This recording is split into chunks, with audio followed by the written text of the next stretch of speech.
Donc moi je m'appelle Gabriel Courvon, je suis chargé de projet au sein de l'équipe de rénovation du Musée national de la marine et aujourd'hui on va parler du scaphandre autonome Cousteau-Gagnant qui a été designé par le commandant Jacques Cousteau et son ami ingénieur Émile Gagnan. On est ici face à un objet assez emblématique de l'histoire de la plongée sous-marine puisqu'il a vraiment changé le paradigme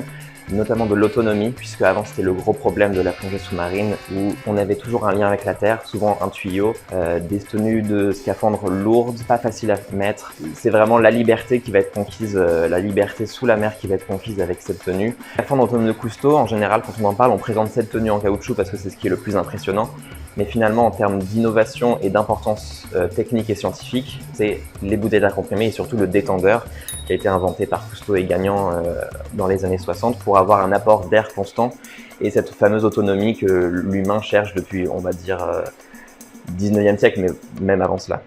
Donc en fait, le scaphandre autonome, c'est cette tenue, en effet, ses bouteilles d'air comprimé et son détendeur, et tout ce qui va avec le plongeur, les palmes, le casque, et une ceinture de lest en plomb qui permet de rester sous l'eau plus facilement. Donc voilà, c'est cet ensemble de choses qu'il a fallu restaurer et qui vont reprendre place dans le musée. Alors avant c'était présenté directement dessus, c'est donc ces fameuses traces de lumière qui ont détérioré l'objet. Aujourd'hui on ne peut plus se permettre ça parce qu'il est très fragile comme je le disais et du coup il va falloir mettre en place un système de soclage illusionniste pour que tous ces accessoires reprennent place à l'endroit où ils étaient sans que ça repose vraiment sur la tenue et donc l'abîme.